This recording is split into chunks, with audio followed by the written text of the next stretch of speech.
Prime Minister Mark Carney and the premiers are scheduled to meet tomorrow. Top of the agenda, those so-called and as of now unspecified nation-building projects. Carney says they are part of his government's plan to turn Canada into an energy superpower while simultaneously diversifying trade away from the United States and maintaining national unity here in Canada.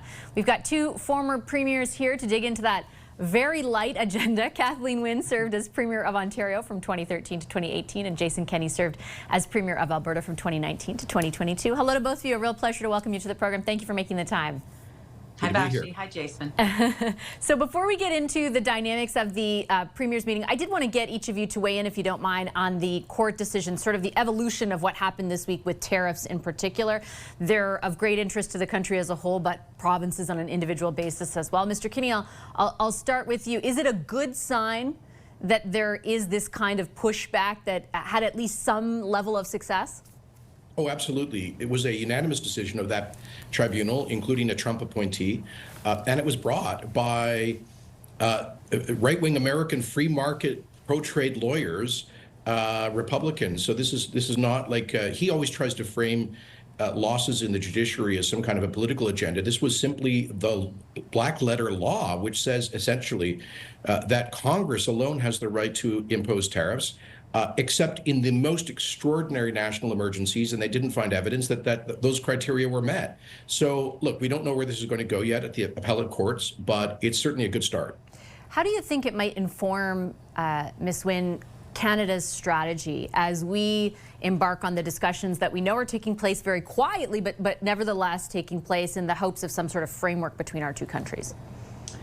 Well, I think you know, in some ways, Vashi, I don't think it changes much. I mean, I agree with Jason that it's a good sign, you know, that there's some reason maybe being injected into the chaos that we've seen south of the border. But I don't think it means that we can change our trajectory in terms of focusing on our economy and getting our act together, quite frankly. You know, I think we have to continue sort of relentlessly, because there still are so many unknowns south of the border, and whatever happens, as you know, as Prime Minister Carney has said, that relationship has changed, and so we have to figure out how we're going to adapt.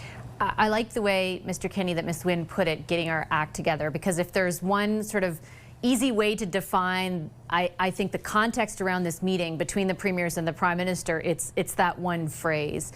How do you think, or how significant do you think, I should say, this meeting could potentially be? Well, hugely, and the Prime Minister certainly has inflated expectations to sky-high levels, and I'm hopeful they'll be realized. But you know, he may be setting himself up for great disappointment. He'll certainly, you know, I've been around the Premier's table, as is Kathleen, and when it gets to something like this, you're going to have a lot of divergent agendas. Every Premier is going to come with their own shopping list. I regret to say, you know, I used to always call out my counterparts at Council of the Federation Premiers meetings, because they often devolve into what I call derisively begging bowl federalism. Most Premiers are there to just, they squeeze as much as they can out of Ottawa. So I hope they think big. I hope they think in the national interest. They see the big strategic imperative to expand our economy, turn around the decline in productivity, expand our export markets. This isn't an opportunity to go in front of the Prime Minister and just pitch for that highway you've been trying to finance or that new hospital you want to build. This is a time to think big and be bold. And my understanding is that's the message that the Prime Minister and his office have been sending to the premiers. And I hope it's very much about developing our natural resources, yes, as an Albertan oil and gas, but also critical minerals and all of our resources. Ms. Wynne, I wanted to get you to weigh in on that as well, because you know, you have both been around the table in multiple instances in meetings like this. I've covered them, and often it is about kind of the provinces coming together to pit themselves against the federal government. The message from both, I should say, both levels of government coming into this meeting is different. Do you think that will be the reality? I do, actually, Vashi. I don't think that Prime Minister Carney will put up with that begging bowl scenario that that Jason's talked about. That's kind of a harsh version of it, but I don't think he'll put up with that. I think that he is going to be extremely clear about what the agenda has to be. and all the premiers have got their priorities. They've laid out their priorities. They're not going to get everything. And so, my hope is that there will be, there'll be some clarity around at least what the plan is going forward. And that, that refers also to dealing with Danielle Smith in Alberta, and Jason will have more insight on that than I do. But the conversation between Danielle Smith and the rest of the country is kind of critical to the ability to move forward.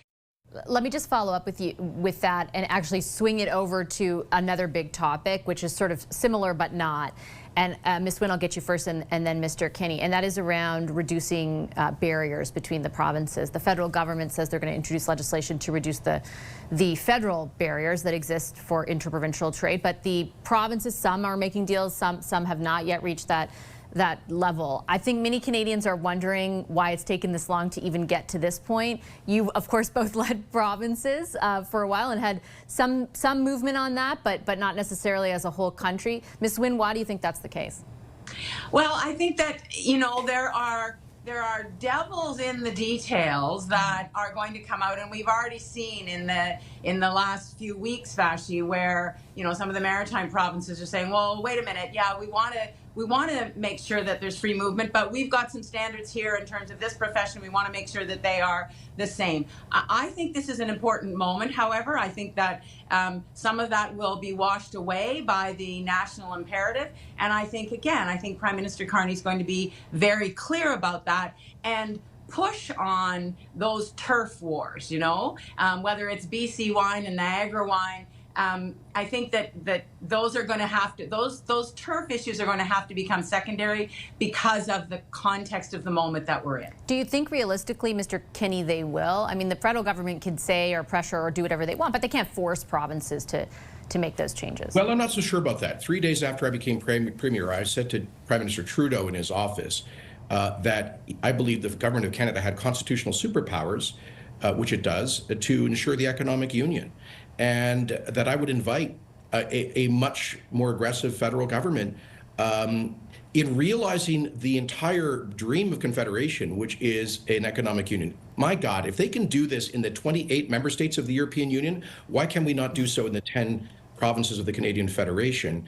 And I just think it's I'm sorry, time out for provinces. I have a bit of skepticism because I was a premier who went to the Council of the Federation, dropped virtually all of Alberta's exceptions under the Canada Free Trade Agreement unilaterally, hopefully to create some momentum.